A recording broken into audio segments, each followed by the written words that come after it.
দেখো বন্ধু, আজকে যেটা দেখাবো সেটা হচ্ছে মলি অ্যান্ড গাপ্পি, এবং ওর মধ্যে তার সাথে গোল্ডফিশ রাখা যাবে কি না সেই নিয়ে ভিডিও। তো আমি কোনো ঢপবাজ বা কোনো বাজে কথা বলবো না, কারণ আমার নিজস্ব ঘরে একটা অ্যাকোরিয়াম রয়েছে। সেই অ্যাকোরিয়ামের মধ্যে আপনারা দেখতে পাবেন মলি রয়েছে, গাপ্পি রয়েছে, হ্যাঁ, এবং গোল্ডফিশ রয়েছে, ক্রোকোডাইল রয়েছে। তো আমি এটাই আপনাদের জানাতে চাই যে মলি, গাপ্পি এবং তার সাথে গোল্ডফিশ রাখা যাবে কি না। তো চলো তার ভিডিওটা আমি তোমাদের দেখাই। তো দেখতে পাচ্ছ তোমরা বন্ধু, আমার এর মধ্যে মলি এবং গাপ্পি এবং তার সাথে জেব্রাও রয়েছে, এবং তার মধ্যে দুটো আমি গোল্ডফিশ রয়েছে।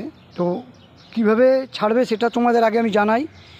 তো তোমরা মনে করো যে একটা 1.5 ফুট বাই 2 ফুট বা 1 ফুট বাই 8 ফুট যদি অ্যাকোরিয়াম থাকে, তার মধ্যে তোমরা ছাড়তে পারো দুটো গোল্ডফিশ, মাত্র দুটো গোল্ডফিশ।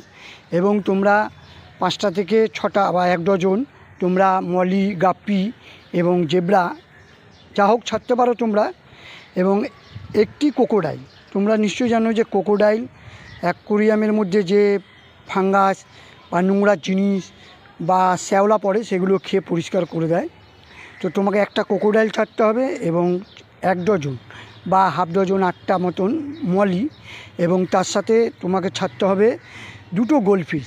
তাহলে অ্যাকোরিয়ামটা সুন্দর দেখাবে, ভালো লাগবে। তো যেটা আমি বলবো যে গোল্ডফিশ নাকি মলি, ছোটো ছোটো গাপ্পিকে খেয়ে নেয়, এটা পুরো ভুল। এটা আমার নিজের বাড়ির অ্যাকোরিয়াম, এবং ছোট্ট একটা অ্যাকোরিয়াম আছে যেটা 1.5 ফুট বাই 2 ফুট আছে।